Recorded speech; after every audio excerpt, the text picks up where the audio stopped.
Pepsi, although it has its supporters, will probably always carry the burden of being seen as a knockoff of Coca-Cola. Nevertheless, the history of Pepsi is filled with many interesting events, perhaps even more than Coca-Cola. In today's episode, I invite you to discover a list of 10 things you didn't know about Pepsi. Number 10. The creator of Pepsi was a pharmacist from North Carolina, Caleb Davis Bradham. That's why, initially, and more precisely in 1893, Pepsi was sold as a drink called Brad's Drink. It was only 5 years later that Bradham changed the name of his drink to Pepsi-Cola, as he was deeply convinced that it helped prevent indigestion. By the way, isn't it funny that the two most popular drinks in the history of humanity gained such popularity mainly because they were marketed as medicine? Pepsi for stomach aches, Coca-Cola for headaches. Number 9. Did you know that World War I almost led to the end of Pepsi? It was all due to the skyrocketing sugar prices at the time.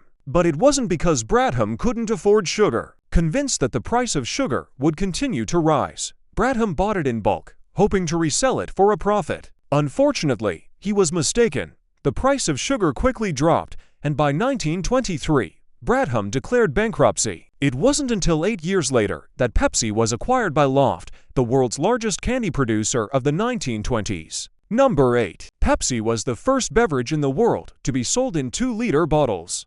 And interestingly, these were initially glass bottles equipped with a special handle to prevent them from slipping. It wasn't until 1970 that inventor Nathaniel Wyeth developed the first polyethylene terephthalate PET bottle. Coca-Cola presented its own 2-liter bottle only 8 years after Pepsi, in 1978. Number 7. Pepsi was the first American food product to receive approval for production, advertising, and sale in the Soviet Union. All of this was possible because the then Vice President Richard Nixon was friends with the Pepsi CEO, and during the 1959 trade fair in Moscow, he convinced the Soviet Premier Nikita Khrushchev to try this American beverage. When, 10 years later, he became president, he secured exclusive rights for Pepsi to operate in the Soviet Union for the next 20 years. It was thanks to this that Pepsi gained such a huge advantage over Coca-Cola in Russia, and to this day, Russia remains Pepsi's second largest market, right after the United States. Number 6. In the small Mexican town of Chamula, there's a church that has earned the name Coca-Cola Church. In this church, shamans, or priests as some may prefer to call them, use Coca-Cola, among other things, to heal the faithful. The local people believe that burping cleanses the soul of evil, and since nothing makes you burp, as well as Coca-Cola does, it is said that even parents give their children Coca-Cola when they are sick. But hold up, this is an episode about Pepsi, so listen up now. When Pepsi found out about this whole charade, it started bribing the shamans, offering them a generous commission if they would recommend Pepsi instead of Coca-Cola. It is said that this led to the formation of 2 rival religious groups in the town, one healing with Coca-Cola, the other healing with Pepsi.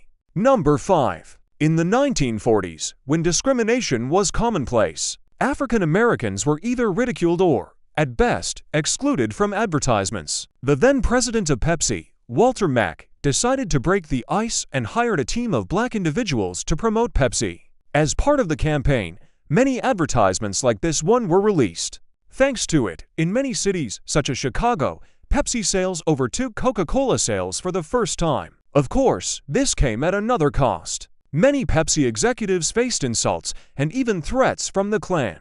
The problem with the campaign was also that Pepsi focused so much on African Americans that it practically forgot about all other groups. Fearing a decline in sales among white consumers, they temporarily abandoned the previous communication strategy. Number 4. In 2009, a man from Illinois sued Pepsi after finding a mouse in one of their drinks, specifically Mountain Dew. The lawsuit made headlines largely due to the defense strategy Pepsi adopted. Well, as the representatives argued, the man couldn't have found the mouse in the Pepsi because the mouse in the Pepsi would have dissolved before he drank it. According to Pepsi lawyers, the drink can dissolve a mouse in just 30 days. While, as was proven, 74 days had passed from the time the can was produced until it was purchased by the man. Indeed, quite reassuring. Number 3. In 2006, 3 people attempted to sell Pepsi, the secret Coca-Cola recipe, for $1.5 million. What did Pepsi do? It immediately informed both Coca-Cola and the FBI agents about the matter. The FBI agents, posing as interested Pepsi representatives, captured the thieves. The mysterious businessmen turned out to be former Coca-Cola employees, including 41-year-old Secretary Joya Williams. Number 2. In 1993, probably the worst marketing blunder in history occurred, and, as it happens, Pepsi was the main culprit. Pepsi organized a contest in the Philippines where the person who found the number 349 under the cap would win 1 million pesos. What was the blunder about? The blunder was that instead of one cap with the winning number, 800,000 were produced. And so, 800,000 Filipinos soon began demanding billions of dollars in prize money, which, surprisingly, Pepsi refused to pay them. This sparked nationwide outrage. Across the Philippines, 32 Pepsi trucks were overturned or pelted with stones. Pepsi representatives received so many threats that they were given round-the-clock protection, and their working hours were changed. Security guards were even assigned to regular delivery truck drivers. Number 1. Did you know that Pepsi has its own mascot? It's none other than Pepsi Man, a superhero created by Travis Charest, who made his debut in Japanese Pepsi commercials in the mid-1990s. In 1999, he even got his own video game, here in a version for a new generation console. He was also one of the characters in the fighting game Fighting Vipers. His superpower is primarily summoning Pepsi for people in need, which he does in quite a disturbing way. Do you think we'll ever see Pepsi Man in the Marvel Universe? Okay, that's it for today's episode. Make sure you didn't miss any of the previous videos on the channel. Bye.